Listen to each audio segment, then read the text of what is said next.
President Trump's budget bill now the law of the land, and Republicans are hailing the sweeping domestic policy plan as a way to root out fraud and strengthen social programs. But Democrats say massive cuts to federal programs could have dire consequences across the country. Here in Illinois, Governor J.B. Pritzker says changes to SNAP eligibility could impact 360,000 low-income residents. The governor says cuts to Medicaid could force 330,000 people to lose coverage across the state over the next decade.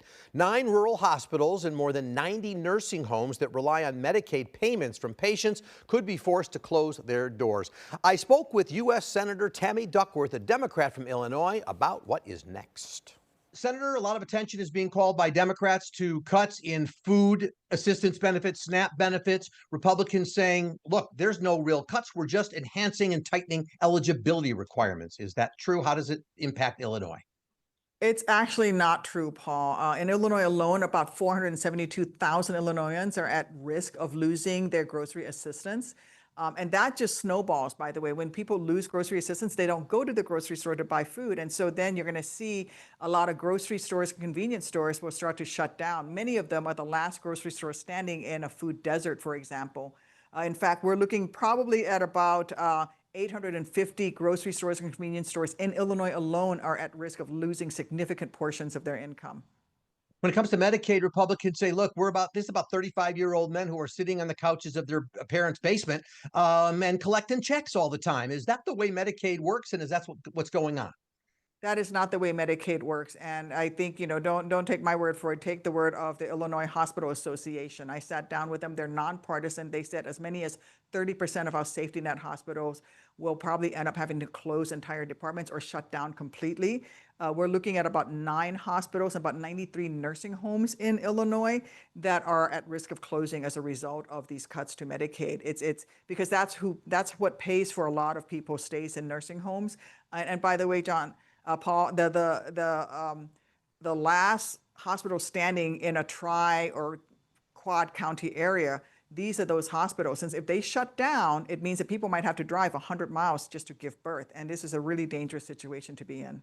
Well, Republicans also say, look, there's a lot of great stuff in this bill. There's no tax on tips. There's a variety of things for people. And so we should focus in on those good things. That's what they're going to do in the upcoming election. The only good things in this bill are for billionaires.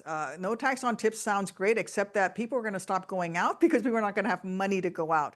There won't be any tips. That's the problem, is that this is going to really cause an economic downturn. Farmers, for example, are going to lose something like 16 cents for every dollar they used to get from producing, food commodities. They're going to get 16 cents less per dollar.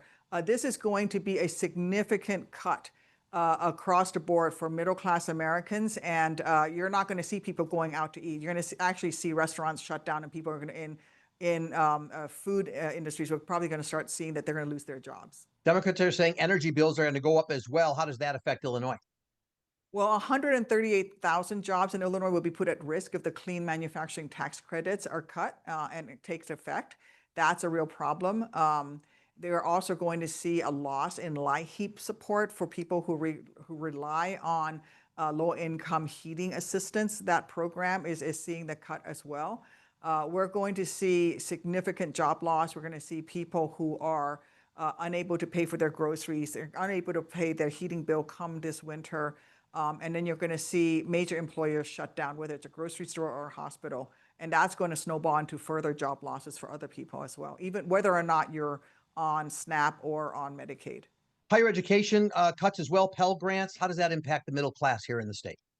You're going to see a loss of Pell Grants. I sat down with the university presidents at just about all of our Illinois schools, universities, and community colleges. And many of them say that if they lose these Pell Grant benefits, they're going to have to cut entire departments.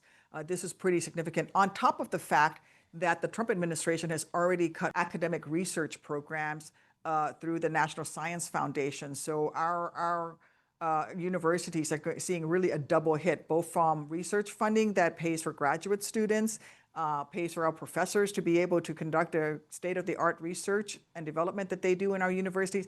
At the same time, you're not going to see students be able to afford to go to college at all, unless you happen to come from a wealthy family who can afford to pay your entire tuition without any Pell Grants. Thanks, Senator. Coming up next, how can Democrats win back voters in working class districts across America? Former Congresswoman Cheri Bustos has some ideas, and she joins me with the co-author of a new study on that topic when we're back in just a minute. Stay with us.